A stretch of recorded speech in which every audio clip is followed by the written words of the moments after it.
Okay, welcome everybody, staff, students, visitors. My name's Julie Pinches. I'm the acting Dean for the School of Art and Design, and welcome to the Alan Kitching lecture. Just going to give you a bit of a brief background about Alan.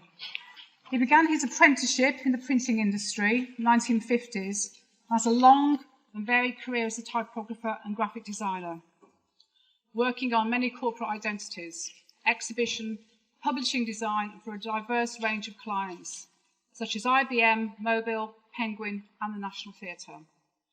He's also been an influential tutor at Royal College of Art, and in recognition of his distinguished career, has been appointed as a Royal Designer for Industry by the Royal Society of Arts, and elected a member of the Alliance Graphique Internationale, both of which by invitation only.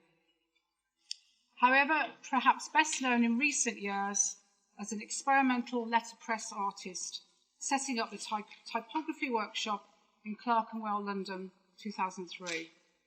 And through his output has earned a worldwide reputation for bringing this traditional medium into a contemporary context. And I think the exhibition you're about to see after this lecture will really give valuable context to his work. So I'm therefore delighted to introduce Mr. Alan Kitching. Thank you. Thank you.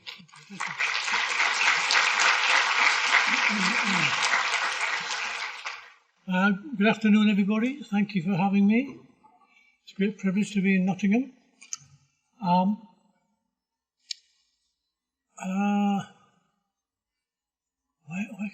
shall I start? I don't know where to start. And just one correction to the dates there. I started the typography workshop in 1989, not 2003. So it was my 25th anniversary last November, so it's about now. When I started doing it, I acquired all this equipment, type and presses and stuff, and I got myself a little workshop in the Clerkenwell workshops in the middle of London. In those days, Clerkenwell wasn't like it is now. It was a very run-down area, really, and considered to be part of the East End of London, and very quiet, a bit of a desert, actually. It's completely changed now. It's almost like Covent Garden, you know. Anyway, I got this workshop, and I had this type, and I wanted to do something, but I didn't know quite what. And at that point, 88, 89, the computer was in. Not like it is now, but it was being used. It started to be used. And I belong to the old-fashioned graphic designers where you've specified your type, you've got your typeset overnight, you've got your galleys in, you did paste ups, you got photo prints made. Even the photocopy was quite new in those days. So I belong to a different kind of era of graphic design. And I decided to try and, it was a bit of a leap in the dark, really. I'd got this stuff and I wanted to do something else. And for the first couple of years, I just experimented lots of different things and using what I had. I'm a great believer. It came out eventually that I will only do things of which I actually own, things that belong to me. All the images you see all came out of my workshop, things I've got in my collection and things I can do myself. And I put this slide to begin with because this is the sort of raw material of the whole thing. And I wanted to show that one is using this very awkward, heavy, clumsy material, which is always used in printing in the last 500 years or so, but in a very traditional way to get the printed word printed. It was the only way to do it. And this stuff I've got was used like that forevermore, but I wanted to take it somewhere else. I didn't know at that time how or what, so I had to spend quite a long time just experimenting and trying to earn my living at the same time. So it's about the same time I opened the workshop, I started teaching at the RCA. And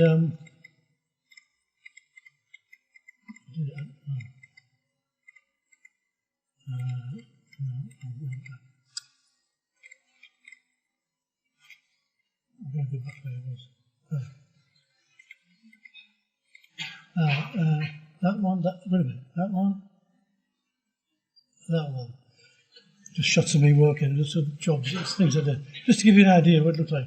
The very first job I did was, in fact, this. And I started a thing called a series of broadsides, which was sort of a magazine, one sheet of paper. And it was my own stationery, which got cut up like that. And I was doing things for myself. And when you're working for yourself, and I was by myself then, I didn't have any assistance. One finds that the most convenient way to do something with the minimum amount of effort.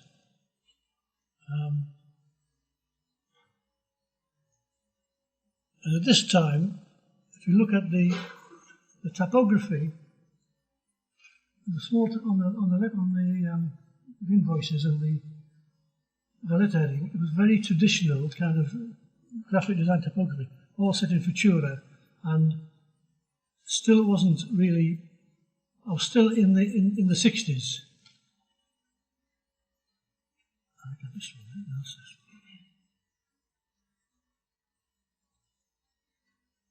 I can't get used to this thing. So the first set of broadsides was just me experimenting with my own type. Can that go up, please?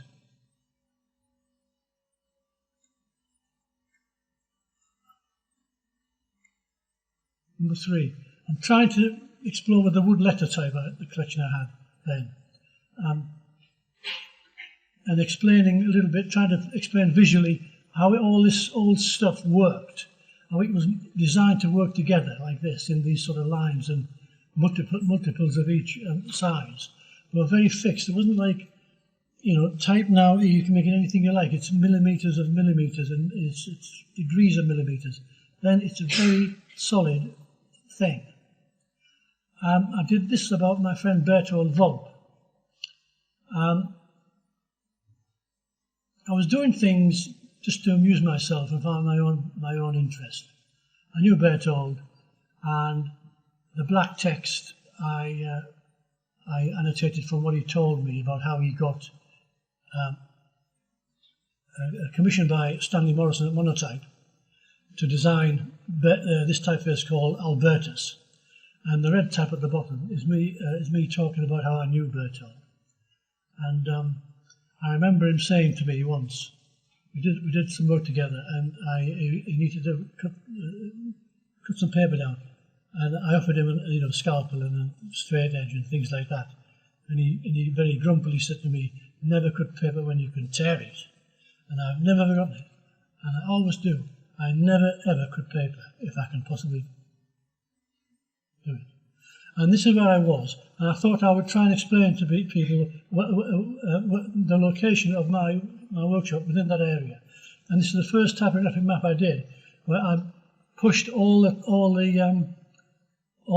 streets together, regardless of actually the distance between. They just follow each other on the map like that. They're not actually like that, but they're in that order, north to south, east to west. And this has been influenced by the London Underground tube map, where all the stations are equally spaced, regardless of where they actually are. So there are lots of influences of my other thinking and influences coming into it.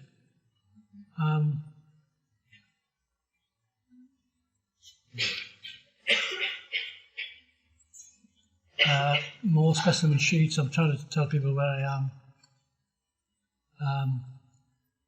This was the first big commission I took from printing people, Heidelberg Printing in Munich, and this was a commission. They wanted to explain where printing was in London, how it evolved, and this is where I first did the Thames in these two colours, this blend of colour, because the Thames is a tidal river, and we have salt water coming up from that end and fresh water going down this end. So it was a very nice way to explain that function without actually sort of spelling it out too much.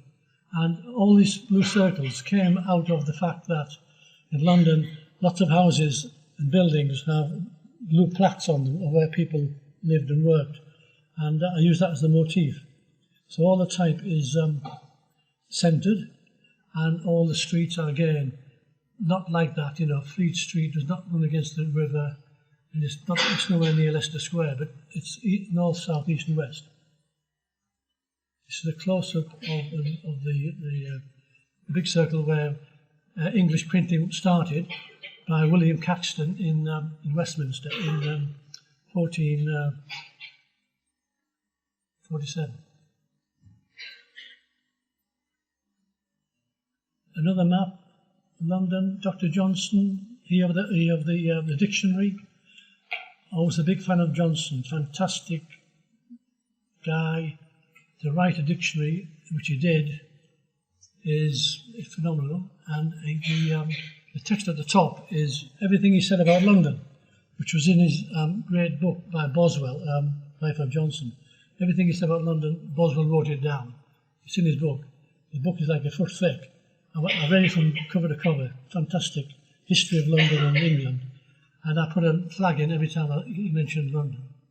And that's what I've done. So the type, the big type is, you know, the one, when a man is tired of London, he's tired of life, is one of his very famous. And then I did this, all the maps I did of London, there are places where I've been associated with. I did this for Naomi Games, who lives in this area, and we did this together, the research and so on. So this was a very, they're all very personal maps. And at this point, they're getting more colourful from the Clackenwell one. And we walked over Hampstead Heath many times and all of these streets, and the colouring is from the fact that in the autumn, this time of the year, at certain times on Hampstead Heath, the sun comes across almost vertical like that, and it hits the trees, and it makes them glow in sort of yellow and then these lovely colours. So that's where I got this idea of the colours from the Hampstead Heath trees, and everything else is very like this. It's very, the houses are painted very colourful and pretty houses in Hampstead Village. This was commissioned by Pentagram in New York. The printing house was, in fact, a converted lovely building, 1910, into a very, very smart apartments, and they wanted to promote where it was. So I transcribed the idea of the blue plaques to New York. It don't exist there, but I changed the colours and so on, and it's the same idea. And then it was translated into, it was printed, I did this about 2 years ago. The chronology here is a little bit backwards and forwards. I'll try and explain that as I go along. But this is quite recent. And again, with the new digital age, 20 years ago I couldn't have done this. This is being printed onto canvas digitally. Colours absolutely phenomenal. They're just very, very faithful. And it was rolled up and sent to New York, and then unrolled and stretched, and it's mounted in the office there like that. More influence of the tube, and exhibition, the poster for an exhibition I had. This is 92, I think. And again, back to what I said about you're working for yourself, you're doing things quickly, you don't spend too much time. There's an invitation and the poster. The poster folded up into the invitation. And this was an A1 sheet, so the invitation is about 8 1/4 inches square.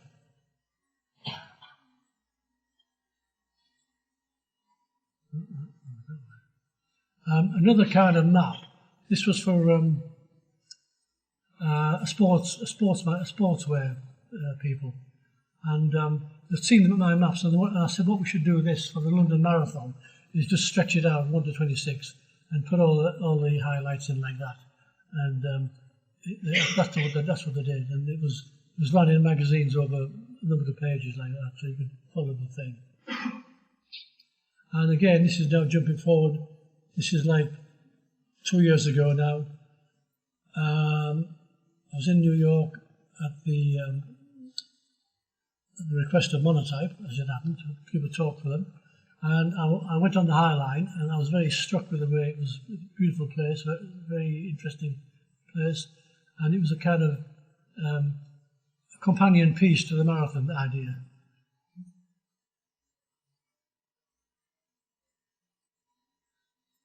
London, another project for London Design Festival about 4 or 5 years ago. The brief was you can only use black and red, and there's about 15, 16 designers all did a poster. All that to be say size A2, no sorry, A1 this is. It took me forever to work out what was black and red in London. And eventually the penny dropped, and that's why I couldn't do it. So, again, still on the London theme, London Olympics. Again, a poster for the Olympics where the various people were commissioned, and I was one of them. And you weren't allowed to use the Olympic symbol, and that's me trying desperately not to use it. A poster for Berlin, for the AGI Congress there in 2005, and this has to be a black and white poster, and I was born in the 1940s when the war was on, and I remember the bombing, and I'm very tiny, but I remember the war, and my feeling about it is that that's what it looks like. Berlin is. That's how it finished up that's how it looked in 1945. We did an RG in Paris. Everyone had to use the bottom bit. We could do it like on the top. So these are sort of like, fun things. This was a very interesting commission by National Theatre. They commissioned 12 new young playwrights, and the season called the Transformation Season. The tickets were cheaper, new writing, new people, and this was a poster for it. And I was given one word from each of the plays, and I could only use 2 colours, the blue, the National Theatre blue and a kind of pinky colour. And I just responded to the word, and this word was fire. And then the art director at the National Theatre, the graphic design director, they did the type, and they made the posters into proper posters.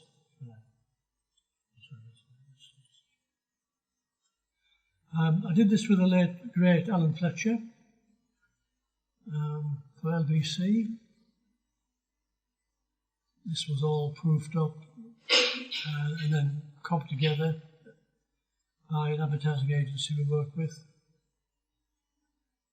This was another commission by Schäufer and Paper, German paper manufacturer, and the brief again on the telephone. We're given like 2 or 3 designers one word.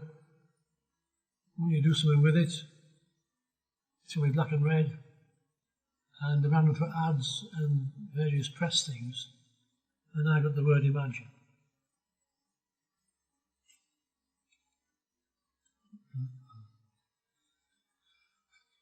Just why I'm doing this. Better look at this, see where I am.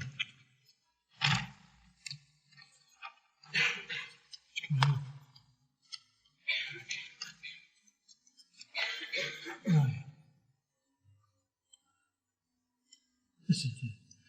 This was done for the Globe Theatre when it was newish. And again, it was an experiment as well for myself as to how you express this idea that Hamlet is about murder. And this is the part in the play. It's the soliloquy of Hamlet, the ghost in Hamlet.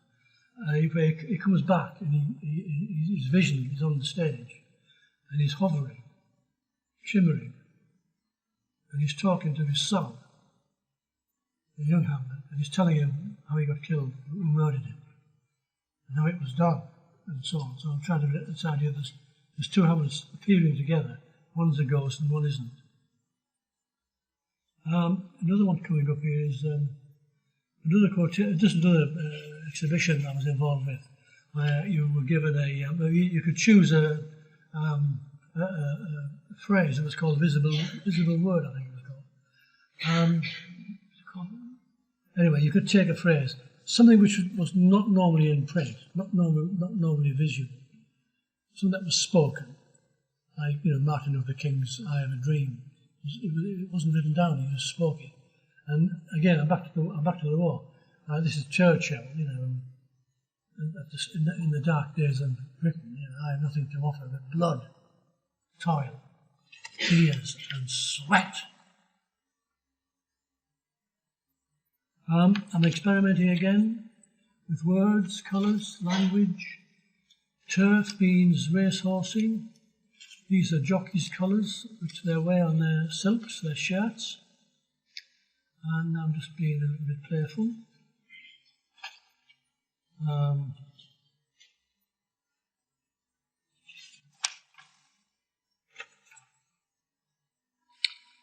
This was for the RG Congress in Mexico.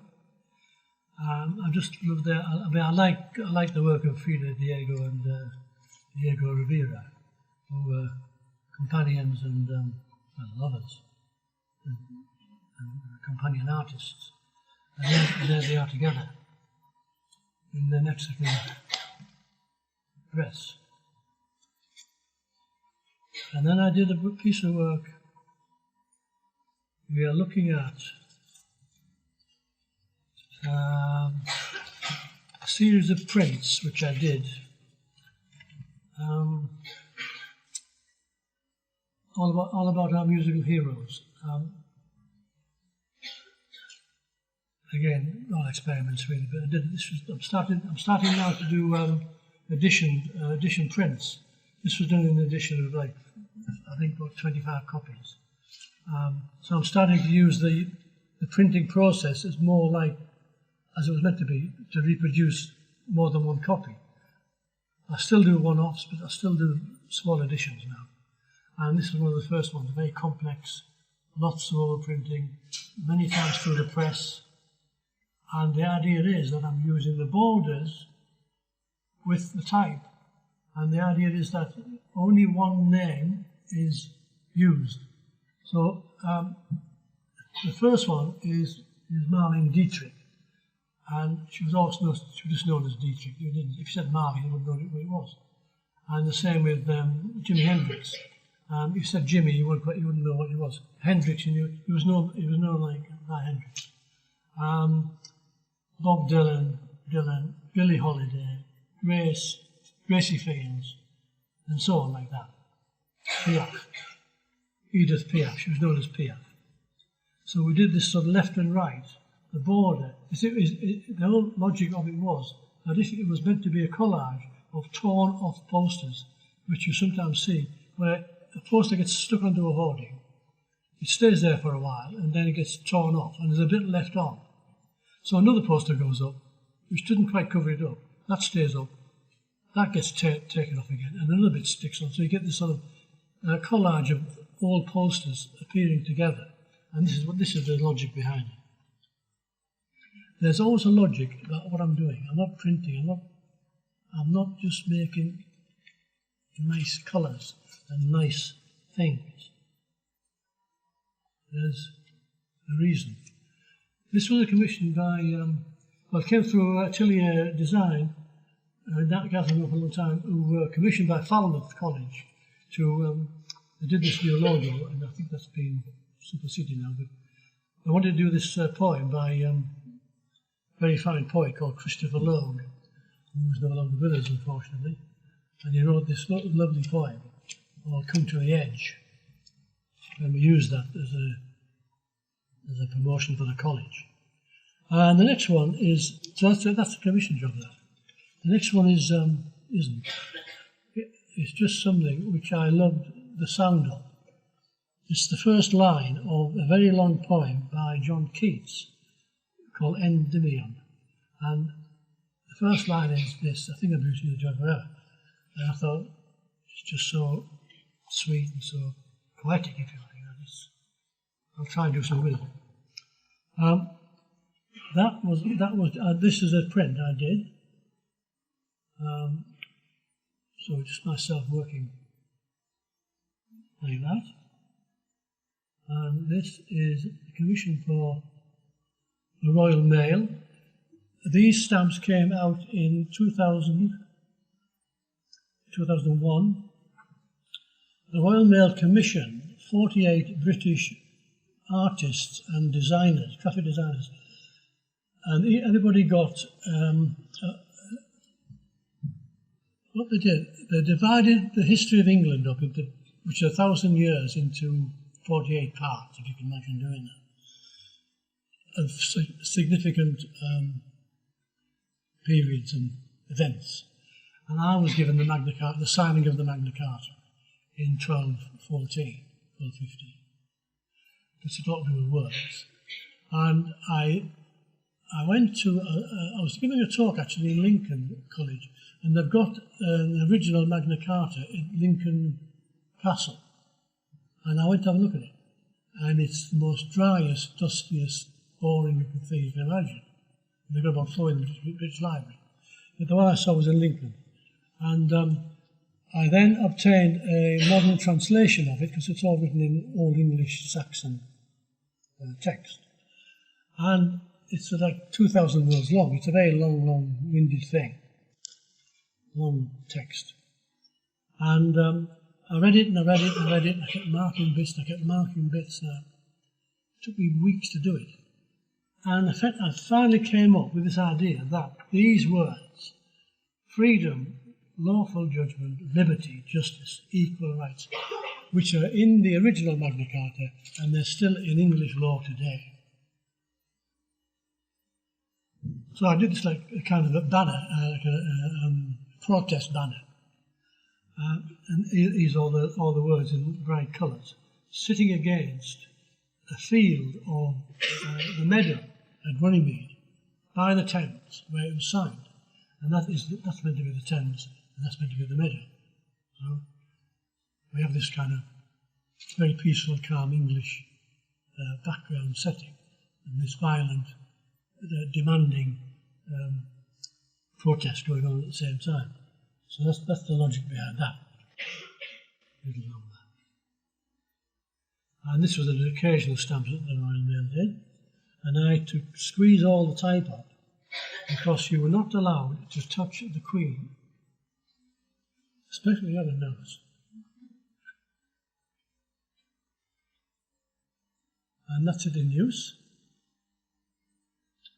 And they ran this scheme, I think they still do it the Royal Mail, where you can send in a picture or whatever, and they'll print it with the stamp. And you can buy a stamp with your picture next to it. I'm not sure they still do it, but they did it for a long time.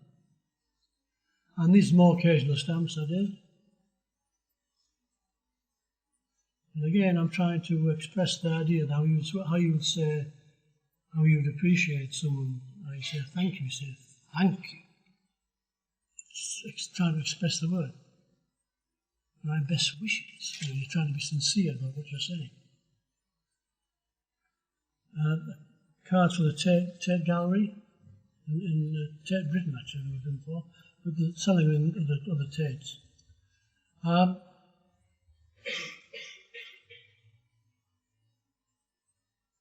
think the most successful one was the Happy Birthday, because this was meant to be a balloon with, and in the balloon there's every possible, no matter what your birthday is, you'll find your number on it.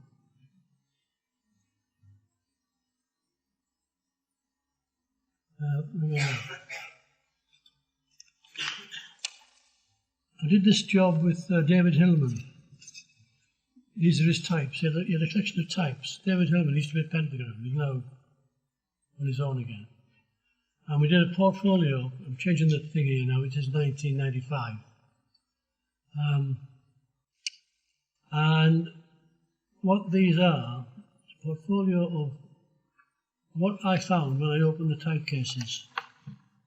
And there's like 20, I think there's 20 pages of these. I'll just show you. And with type you get like, in this font you only get one A and one B, but you get two C's, only one D. You get 3 A's and so on. The bigger the type, the bigger the size of type you got, the less you got. Again, the sharing out of the letters. There's more of each character here. Right, that's that. One of the biggest commissions I got when I was in Clerkenwell, I realised my neighbour was the Guardian, and they used to be in Farringdon Road. And I went in one day and I spoke to, I didn't know him, Mark Porter was the art director then, it's all changed now, of course. And I showed him what I was doing. He knew about me in the area. And he said, well, if you have something, I'll give you a call. And I think the very next day he called me. And he said, no, we've got to do this magazine. We're going to do the weekend magazine. It's about pornography and we can't use any pictures. So it's perfect. I got the cover, I got the inside as well, the inside pages. About the same time I did Dazed and Confused, the word issue. And then more recently I did, this was last year I think, wasn't it? FT magazine, weekend magazine, about this chap called Beaujolais. He was like a Chinese gangster, very evil. I think he's been brought to justice now. And again, they wanted a picture of him on the cover. So I did the old graphic design trick of cutting a picture out of a letter, Still in magazine. This was commissioned by Wallpaper. They had the thing called the Handmade series. And this is a bit like my musical types, where I'm using names and borders, but these are different people. I've still got Dylan on there, I've still got Billy, I've got Laurie Lee, PF I've still got, I've got Frankie Howard, Josephine Baker, Marilyn Monroe, and so on. And what's on the left is my sleeve swatches, trying to sort out the colour. And also I'm showing you this because this is how I do my kind of the collage bit. And I did it like this. And I was given these dimensions by the magazine. And they've very faithfully created exactly the same thing. For some reason, either I got it wrong or they did. I don't know what happened. But that was meant to fill the page. It didn't. And, it was all too late. The thing about working for the press is that there's no time to sort of do it really. You've got to sort of... I'm still with the Guardian. Another big job I got through Alan Rusbridge. It was the editor then. He's now retired. And they wanted some like a mural on the wall, which is a big clear wall in their front offices, as it used to be. And again, he said, look, we've got a great text written by the very first editor of The Guardian in 1821. And I want to use words from it, because it stands for what newspapers should be about. They should be spirited, they should be speaking about liberty, they should be zealously enforcing, they should be unbiased, they should be accurate, they should be bold, they should be... So again, I went through all this text again, this long-winded text, and I pulled out these words, and they're all little bit... They're all in the right order, but they don't kind of link, they don't read, each group can be read as an entity, but they kind of follow on like that. And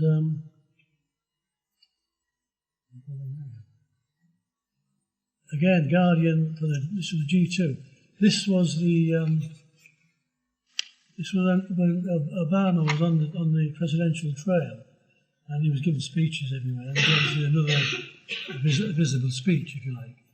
This is our time, When people give speeches, one of the tricks of oration is to repeat yourself over and over again, in a different kind of slightly different timbre. And that's a trick that orators do. And all the great orators did it. Churchill did it all the time. Our time. He would repeat it in a different kind of way.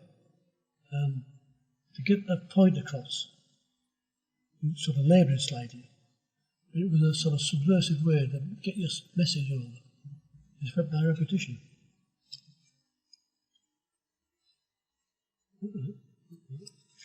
Another Guardian job, Why Iraq, Why Now? This was actually commissioned by the architect Richard Rogers. I don't know why, but he wanted to do something about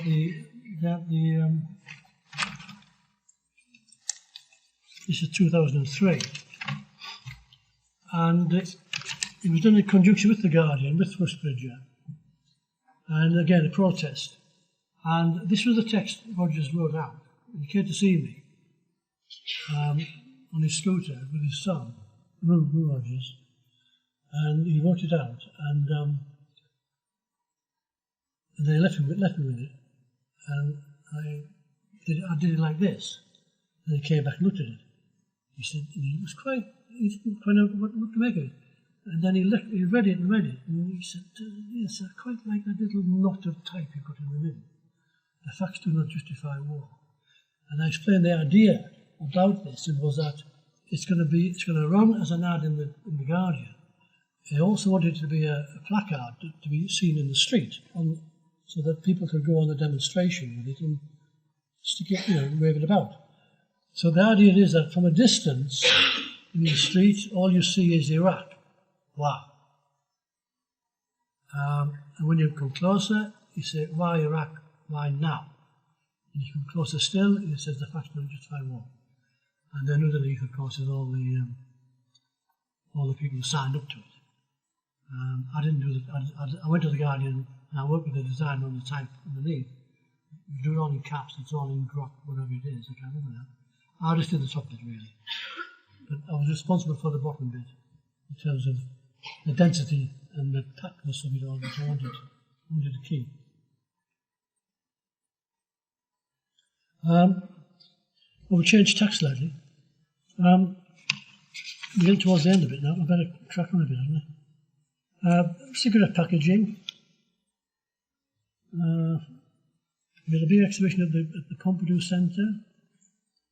We had to do 2 packs, one with a gitane lady on it, one without. That's pretended to be smoking.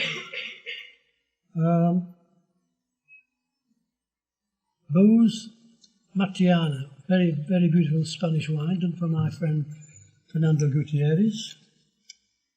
Fernando did the box and the type underneath, and I did the M bit. And the story about this was that when I first did this, there was blue in there and there was other colours.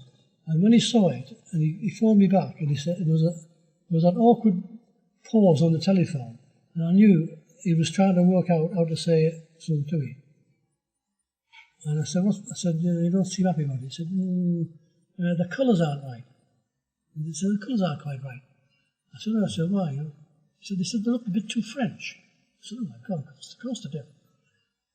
So there was another pause on the phone, and while we were both thinking.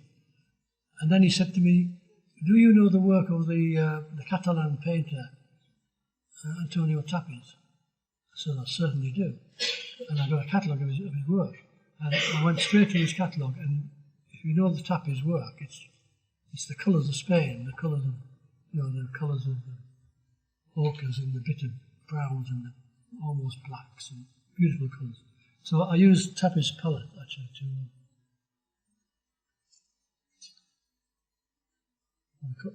for the colour scheme. This is number 2, same idea but slightly different. And then I got this commission by NB Studio for Pernod Ricard to do whiskey labelling. The second one is being done now, should be out by this Christmas. And the brief then was that it had to be, well, the big thing was the date was 1824. You can't see it there, but you had to be made to rotate the box. And I had to get the angle just right, so a little bit of letter came up there and a bit there and so on. So it looked like there was something going on. It made it go around like this. And then that angle of that one was counter reversed to give the angle for the type, which was all set in Caslin, and certain words picked out to be more important, rather than just have just straight text. And these awkward positionings of the type, the small type to the big type. It's because, again, I'm using metal physical bodies. And they give you these very awkward sort of combinations. I'm going to go to the back to the Guardian. Okay. Exhibition this year, January 2015, and a big exhibition of Guardian work.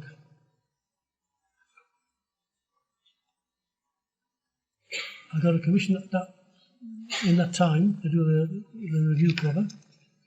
This is before the election started. And now I'm going to what we are really talking about, which is the, I don't know, where's that come from? Sorry, there's a few more here. Dylan Thomas, Under Milkwood. Caxton. This was to commemorate his 100 years since he was 4, I think. This was 15, 14 to 15, yeah, 600 years. William Caxton. This text is interesting because it comes from the very first advertisement that was ever done, and Caxton did it. And he wrote this, it's all in Old English and bits of Latin, and he wrote it all out. If it please any man, spiritual or temporal, to come to the Westminster at the Red Pale, he shall have them good cheap. He was advertising his printing office at Westminster. And the line at the bottom is Supplico set sedula. It means in Latin, let this stand. In other words, don't take it down. Stuck it on the wall, don't rip it off.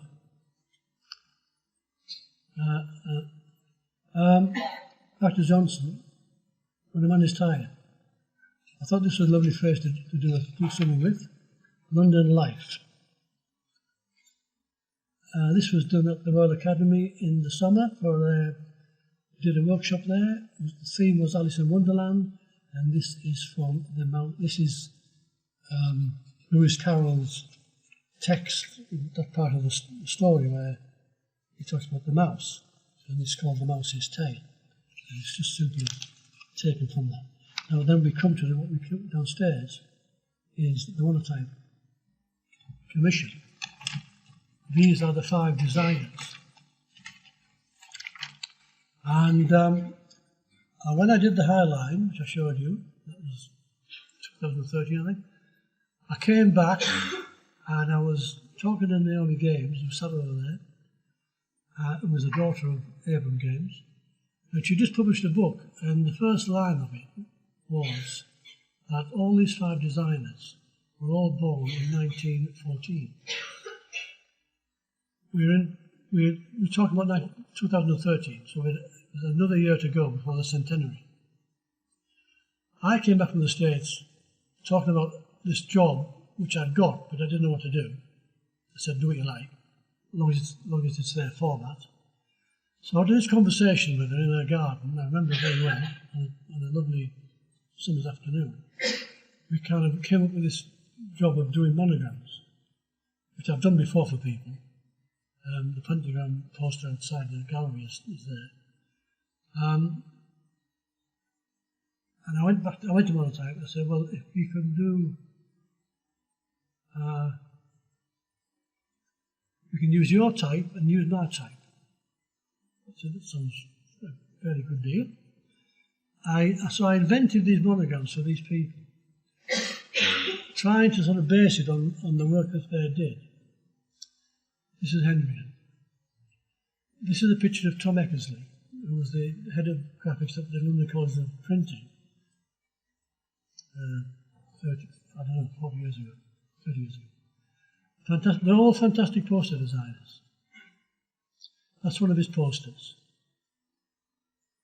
That's my monogram for Tom, based on his sort of flat, overlapping colour, with a little bit of smudging set to detail.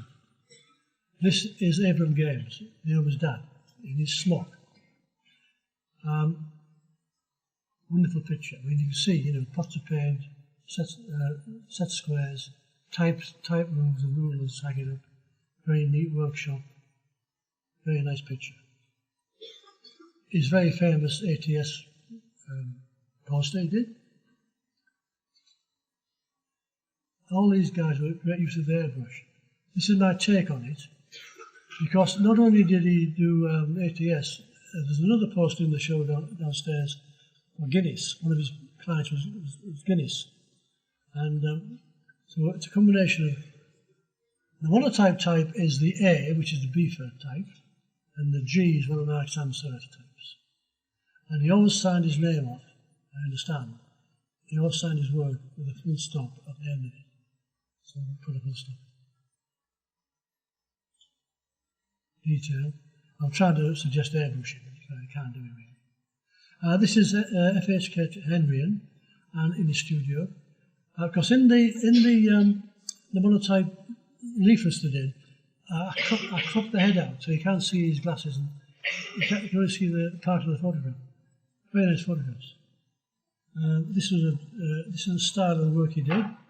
This is incidentally a typeface which Monotype, I think letterpress did this time. But I think Monotype do use it now. This sort of half-tone screen, Mobius strip kind of idea of a bent thing. Very, very beautiful. And the type is just gorgeous, you know. And that was my take on his monogram. Detail. This is Joseph Muller-Brockman in his studio in Zurich. And that's one of his great classic pieces. Beautiful, you know. When I saw this, when I first saw this, I was like 22 years old. Never forgot it. And I've never forgotten those colours. And I've tried to emulate them there. Flat colour, solid colour, playing one colour against another. Very simple. The J actually is accidents test, which he would have used. And the M and the B is my sans serif wood letter. It doesn't look it there, but that's where it came from. And the detail. And this is the great, of course, Paul Rand. By the way, I knew all these guys. I didn't know, actually, I tell a lie, I didn't know Muller-Brockman very well, but I knew Paul Rand quite well. And there he's in the studio. And that's one of his posters. And he had this sort of playfulness about his work, and this lovely colour, and the type is kind of, I don't know his range of type, you know, you can look at it to appreciate it really, but I just love that mix of colour. And this was my take on that.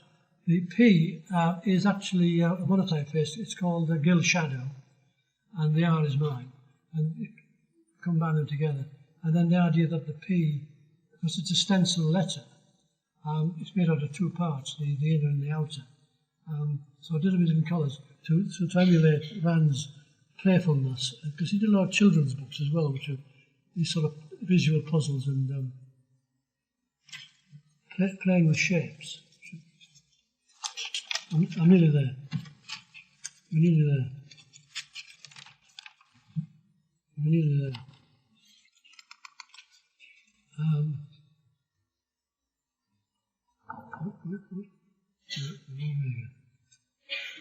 That's a detail. And then this is me doing this. I'm actually doing the April Games poster here. I think this is on the screen downstairs. And you can. So that is what I did. What I sometimes do. I cut out the block out of card. I don't have that particular letter. I wouldn't have had that one. And that's the that originally came, that finally came out as black, but that's me doing. I'm just experimenting with different colours. That's me in my workshop. There's the proof of the year for the games. And I think that's it.